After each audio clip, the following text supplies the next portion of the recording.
Buenos días. Hoy nos vamos a referir a la configuración del Estado Nacional Argentino,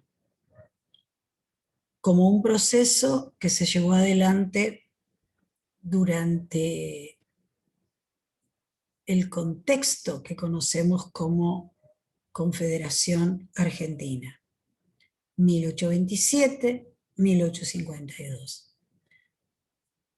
Analizaremos cuáles fueron las implicancias de estos gobiernos en esta conformación del Estado y bueno, cuáles fueron los obstáculos con que de alguna manera esta configuración se fue encontrando. Es un periodo que conocemos seguramente como la época de Rosas, los tiempos de Rosas. Y es así porque Rosas ha sido una figura que claramente atravesó toda la época. Juan Manuel de Rosas fue gobernador de la provincia de Buenos Aires en dos periodos, 1829-1832, 1835-1852, y claramente marcó los destinos de la Confederación. Pero entendemos que un abordaje complejo, como es el que tratamos de hacer siempre, de algún modo excede su figura y nos lleva o nos invita a hurgar en otros aspectos.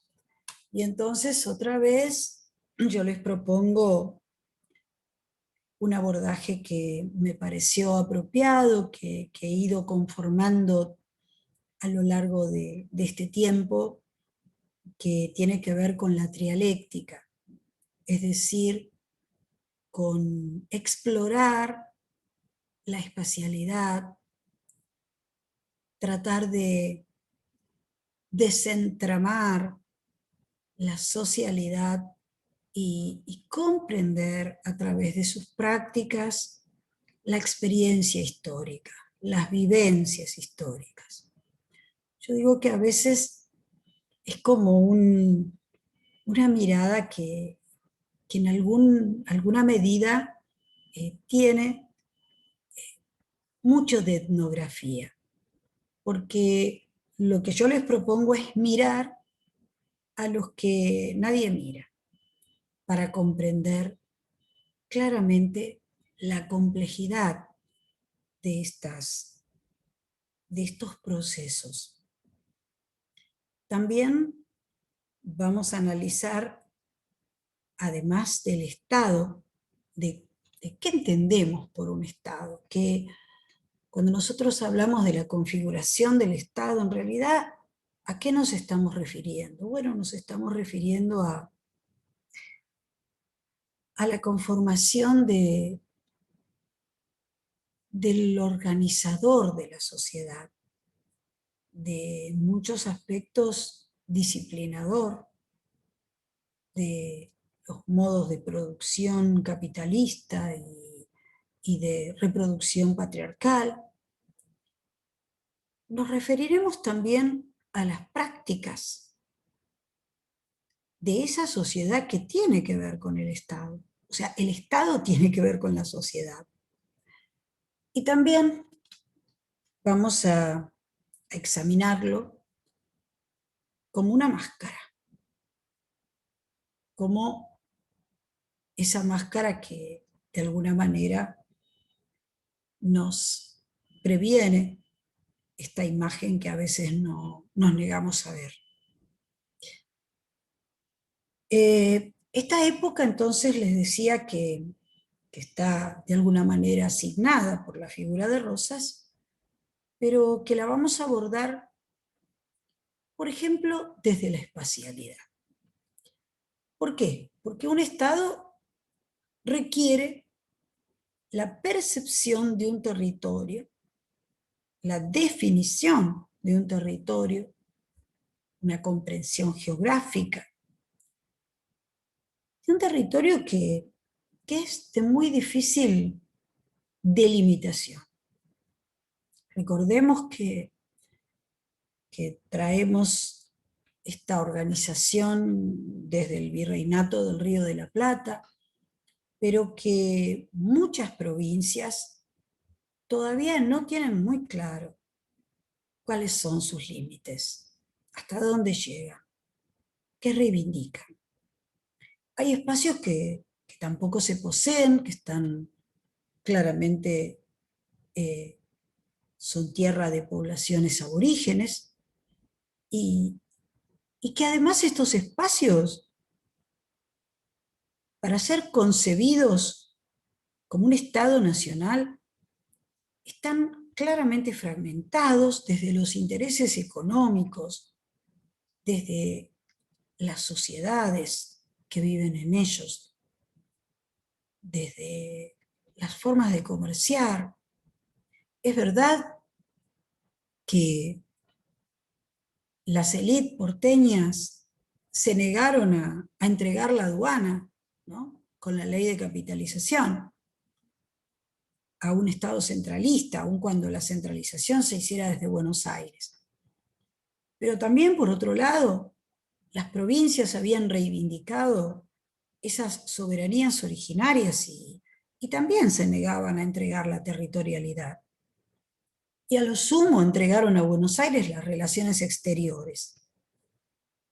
O sea, un espacio que, para ser concebido como un espacio común, le faltaban por lo menos muchos escalones. Además, les decía que para comprender esta época no alcanza solamente con rastrear qué pasó con las leyes, qué pasó con las provincias, qué es un federal, qué es un unitario, porque claramente estamos hablando de una confederación y hablamos de federales y unitarios. Bueno, el federalismo, el unitarismo, el confederacionismo, son formas de Estado que no siempre remiten a lo que la legislación dice. Por ejemplo, el Estado federal no es la confederación. El Estado federal implica una constitución, implica provincias autónomas, que es lo que tenemos hoy. En aquel momento la confederación definía a un grupo de estados independientes que tenían derecho de nulificación, cada uno de ellos, o sea, anular las leyes que se pactaran. Tenían derecho de secesión, se podían separar, como de hecho lo hace Urquiza cuando se levanta contra Rosas. La confederación estaba unida por un pacto, y esto es muy importante, porque más allá de no tener muy claro qué Estado, qué forma de Estado se iba a adoptar para nuestra patria, lo que sí se tuvo en claro es que no querían disolverlo absolutamente. Por eso el Pacto Federal de 1831 es un vínculo que debemos tener muy claro, porque luego de las luchas entre la Liga Unitaria y la Liga Litoral, que termina con el triunfo de la Liga Litoral, el Pacto Federal de 1831 se extiende a todas las provincias, y tan importante es que en el preámbulo de la Constitución del 53 se recupera en cumplimiento de pactos preexistentes, como para que no hubiera dudas que se había decidido ser un Estado unificado, aun cuando en ese momento fuera inviable. Algunos dicen, bueno, pero es inviable porque la figura de Rosas lo impide. Probablemente el lugar y la acción de Rosas fue profundamente significativa, pero creo que la complejidad del proceso es mucho mayor que la decisión de una persona. creo que no puede someterse al deseo, al arbitrio de una persona, aun cuando esa persona sea realmente muy importante y su accionar sea realmente muy, muy fuerte, muy poderoso. Entonces vamos a lo que yo les decía, ¿no? A algo que a veces no está mirado, y es la trama de significados. Esa dicotomía que todavía se mantenía y que daba lugar a ideas que luego se traducían en acciones. O sea que analizar la trama de significados es tratar de comprender por qué se actuó de esa manera, qué ocurrió, cuál era la cosmovisión que se tenía. Y allí entonces tenemos que poner la mirada en esta dicotomía que ya hablábamos de modernidad y tradición, revolución y colonia, lo nuevo y lo viejo, que no necesariamente estaban así delimitados, sino que formaban parte de un entramado que hacía actuar a los sujetos sociales de esa época. Y si, por ejemplo, nosotros nos atenemos a la espacialidad, que es lo que estamos examinando, fíjense qué interesante.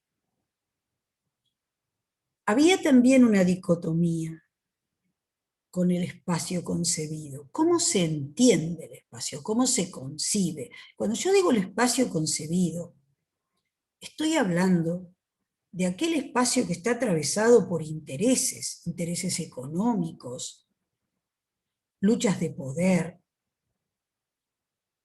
tensiones y diferencias sociales, tramas de significado. ¿Sí? Es decir, ese espacio que nosotros estamos de alguna manera planificando está atravesado por todos esos aspectos. Y fíjense que es muy interesante la dicotomía que se plantea entre ciudad y una figura que aparece nueva, que es el desierto. La ciudad, que antes prácticamente se encontraba aislada por grandes hinterland, en este momento se exalta como la matriz de la civilización. La ciudad es la producción, es la industria, es la ilustración, y se considera justamente que una renovación edilicia de la ciudad, una renovación de su administración, de su legislación, un poco lo que pasó con las reformas rivadavianas, iba a traer inexorablemente un comportamiento diferente de la sociedad. Y de hecho se pensaba hacer de Buenos Aires la Atenas del Plata. ¿Por qué? Porque esta ciudad daría escuela y sería un ejemplo para el resto. Pero en oposición a estos conceptos aparentemente supermodernos, se plantea la idea del desierto, también como una idea moderna. La idea del desierto como un lugar vacío, como una oposición a todo esto que estamos planteando de la ciudad, y que justamente por ser un lugar vacío, inhóspito, sin valor de alguna manera económico, sin ser un lugar productivo, sin mostrar la armonía de la naturaleza, sino mostrando un lugar áspero, agreste, tornaba bárbaros también a sus pobladores. Y fíjense qué curioso, que tanto Martín Rodríguez, que tiene que ver con las reformas rivadavianas y con toda esta avanzada de la modernización, como Rosas, que va a plantear otro tipo de pensamiento y de gobierno, los dos llevaron adelante la llamada campaña del desierto. La llamada conquista y colonización del desierto. O sea, con un discurso revolucionario, pero por detrás significados antiguos, significados que venían de la colonia y que tenían que ver mucho más con las pujas de poder, con los intereses económicos, con los avances sobre las tierras. Por eso decimos que esto de la revolución y la modernidad no es lineal, sino que tenemos que hurgar en los diferentes actores sociales. Y cuando hablo de la sociedad, vamos a tener en cuenta un elemento que es muy importante, que es la fragmentación. Es una sociedad que es desigual, es corporativa, es una sociedad que claramente no está pensada con esos criterios de igualdad y de ciudadanía que se plantean. Es una sociedad realmente jerarquizada. Y entonces vamos a tratar de comprender qué implicancias tienen esas desigualdades, esas asimetrías. Si nosotros pensamos en las formas políticas que se plantean estos gobiernos, vamos a ver que tanto los rivadavianos como la nueva generación del 37 que se va a dar durante los gobiernos de Rosas y que al principio quieren ser equidistantes entre unitarios y federales, pero que claramente la posición de Rosas no se lo va a permitir y van a exiliarse.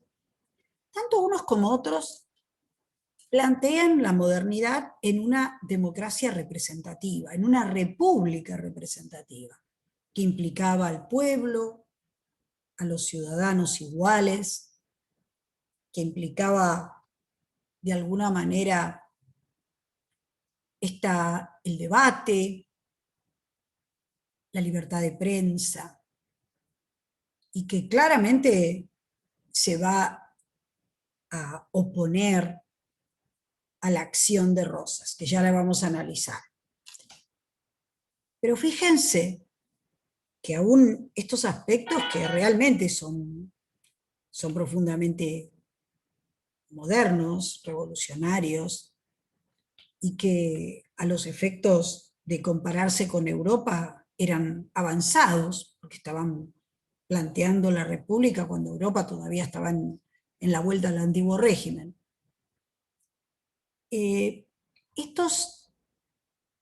Estas élites que piensan esta opción tampoco pueden romper ese prejuicio que tienen para el resto de los sectores sociales. O sea, si bien pueden ser abiertos y si bien están planteando una civilización que se propone una mejora de estos sectores. De hecho, cuando lean Facundo van a analizarlo y seguramente la obra de Sarmiento fue un progreso en este aspecto. De todos modos no podían sacarse los prejuicios de encima. Y la sociedad seguía siendo jerarquizada. Y esto va a tener otras implicancias que ya lo vamos a analizar. ¿Qué pasa con Rosas? ¿Quién es Rosas? claramente Rosas se plantea como un gobernador que de alguna manera viene a restaurar las leyes, por eso se dice el restaurador de las leyes. Un gobernador que procede de los sectores ganaderos, pero que no es, como dice Lynch, solo un patrón de estancia. Fundamentalmente porque la ciudad de Buenos Aires y la Confederación Argentina presentan un grado mayor de complejidad que lo que podría determinarse en la administración de una estancia. Rosas en su primer gobierno va a obtener las facultades extraordinarias. Facultades extraordinarias implica el poder ejecutivo y parte, o sea, prácticamente las atribuciones del poder judicial. O sea, la prisión, la detención, el juzgamiento, la defensa, o sea, todas esas garantías quedan subsumidas a la decisión, a la discrecionalidad de Rosas. Y en el segundo gobierno se le va a otorgar la suma del poder público, es decir, los tres poderes, más allá de que no disuelve la Junta de Representantes, porque de alguna manera esa Junta de Representantes le da legitimidad a su gobierno, pero claramente tenía el poder ejecutivo, el poder legislativo y el poder judicial. Rosas era todo. Por eso algunos historiadores hablan de una república unánime. Realmente, yo a veces pienso que esta palabra unánime, en alguna medida, también es una máscara. Porque si bien es verdad, no es una monarquía, es una república, no es un tirano, probablemente como decían sus opositores, podríamos decir un dictador, porque él alega a una época de excepción, a la guerra civil, que él también mantenía. O sea, el estado de guerra era sostenido por él. Pero una república, entre comillas, que sí era plebiscitaria, sí se hacían elecciones, pero con lista única. Sí había, de alguna manera, una posibilidad de poner en discusión si el gobernador seguía o no seguía, como hacía él cada 5 años que les mandaba a las provincias, si seguía con las relaciones exteriores o no. En realidad, él planteaba una comunidad armónica bajo su figura sacralizada. O sea que, en realidad, si nosotros analizamos esta forma del poder, un poder que se basaba, por ejemplo, en el símbolo del color rojo del gorro frigio revolucionario, era casi un poder absoluto sacralizado. En el ritual de las fiestas, esto es claramente observable, su foto estaba en los altares. ¿Pero por qué puede hacer esto? Porque en la trama de significados de su sociedad, esto todavía seguía existiendo. O sea que claramente él utilizó este tipo de gobierno y lo que va a implicar este gobierno, que es el terror, la exclusión. Si pudo hacerlo, es porque en la trama de significados de esa sociedad, estas posibilidades eran de alguna manera aceptadas. Por eso, este tipo de república unánime estaba marcando la existencia sobre la base de la exclusión del otro. El enemigo, el unitario, el federal doctrinario, porque ya ni siquiera se les permitía a los federales doctrinarios. Había federales doctrinarios, que eran los que se encontraban de alguna manera con un pensamiento federal, pero sin llegar a la exclusión del oponente. Cuando Rosas asume, estos federales van a ser prácticamente convertidos, subsumidos bajo los unitarios. Y esta exclusión del otro, que es una exclusión que se avala simbólicamente, había que ser federal, pero también había que parecerlo. La divisa punzó.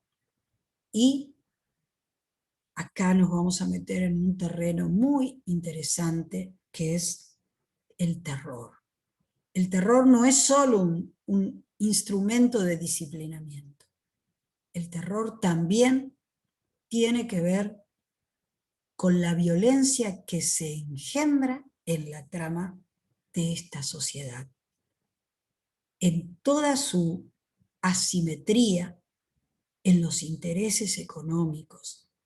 Es decir, la violencia es ejercida por la sociedad de los restauradores, por la mazorca. La violencia tiene que ver con la prisión, el asesinato de los opositores.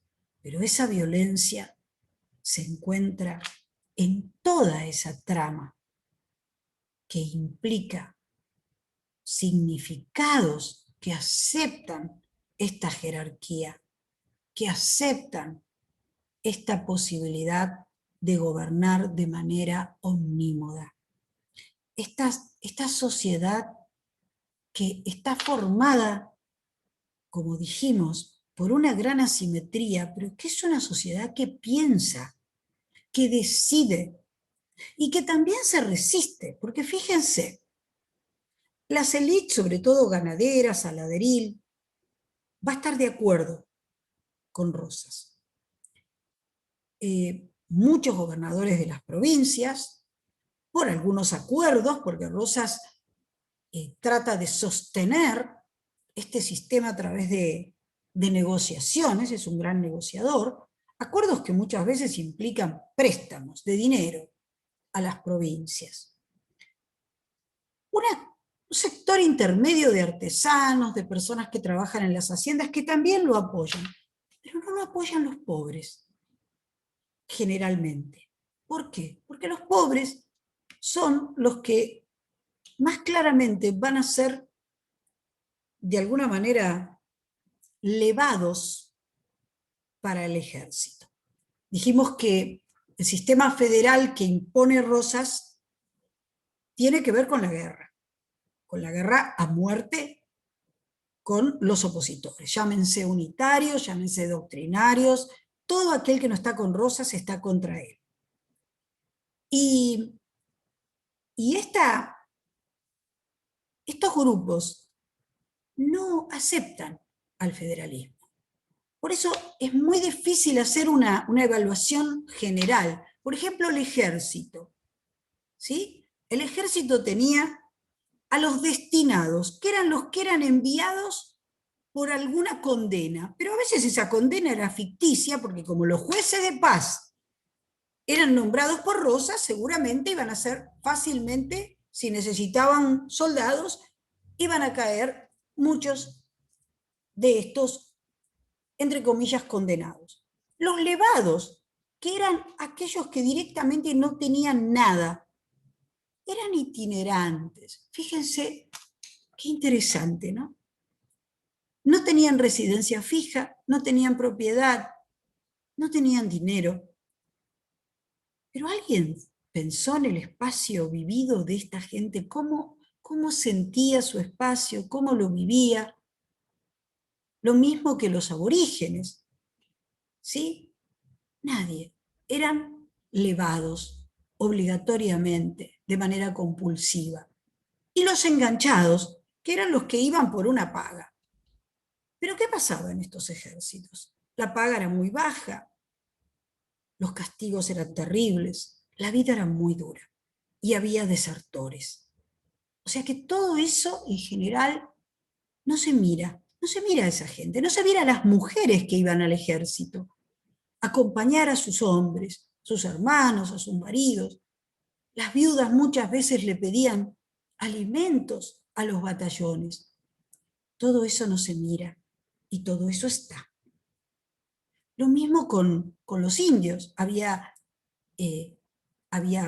pueblos que estaban negociando con Rosas y que de alguna manera eran un tapón para aquellos que no querían someterse de ninguna manera, porque vivían su espacio de otra forma, había otras cosmovisiones, y eso no se acepta, la diversidad no se acepta, las características regionales no se aceptan, porque hablamos de un unanimismo, de una comunidad armónica, pero esa comunidad excluye al otro. Y si excluimos al otro, seguramente en algún lugar va a estallar la violencia, porque la violencia es exotópica, como dice Bakhtin.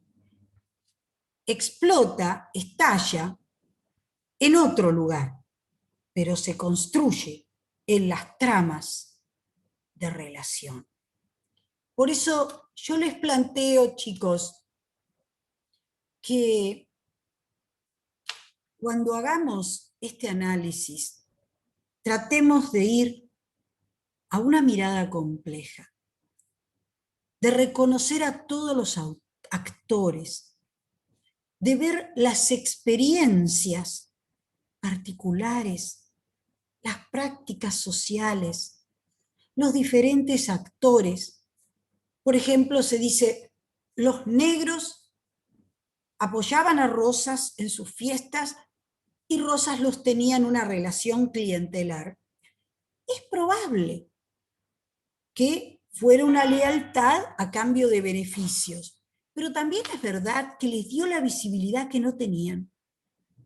Y también es verdad que hay otros negros, entre comillas, que están en el bando enemigo, en las milicias de los unitarios.